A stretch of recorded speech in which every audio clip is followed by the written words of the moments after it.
So I grew up sheltered. I'm 25 years old and I make some content about it. A lot of people sometimes comment, what do you do when you're trying to get your parents to understand that you're growing up, that you want to be your own person? They don't allow you to be your own person. They're still in that very overprotective, like, I tell you what to do, you listen to me. I want you to be a doctor, you're gonna be a doctor vibe. You can't do this, you can't do that, you can't hang out with them, you can't hang out with that. A lot of people comment like, how do you deal with that?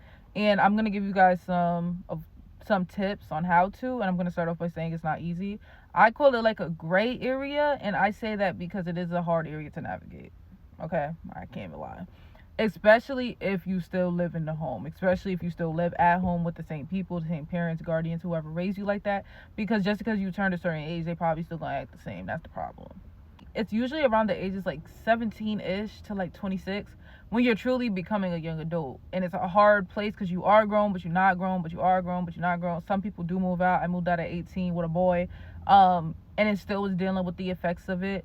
Some people stay at home and then they're home till they're about 25 maybe. So now you're like really getting grown, but you still live under their care. You're in their home, under their roof.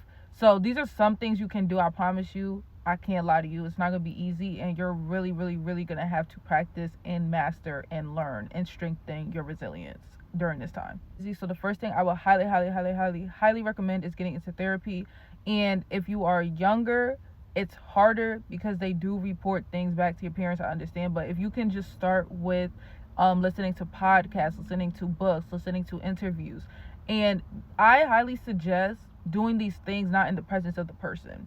Don't, like, you can, but if you feel like they're going to try to take things away from you because you're trying to heal, you're trying to learn better or do better, I would say I used to go to the library all the time. I couldn't go anywhere, but one place I could go was the library, and that's where I learned so much about healing, growth, my body, myself, because I grew up in a sheltered household. So a lot of the things I learned were outside of the home, and I would use the library as a way to get on the computer, to read books, and I would just really hyperfixate on that because I needed to get out mentally and physically. You can try to talk to them. A lot of them may not understand, so if talking to them isn't an option, that's why I say you're just going to have to strengthen your mental and mind over matter.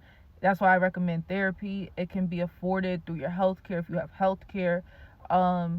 Honestly, it is a mind over matter thing. You have to tunnel vision, make a goal. If you want to get out, you want to get your own apartment, make that goal. I used to be a workaholic because I knew that I wanted to get out. I used to do hair. I used to have a part-time job. I used to be so good at stuff. People would just pay me to do it. I would charge for it. I've always had money as a kid. Once I turned like 14, 15, I always had my own money. There's going to be a lot of tears. There's going to be a lot of isolation. You're going to have to set boundaries. And something I learned is you don't have to physically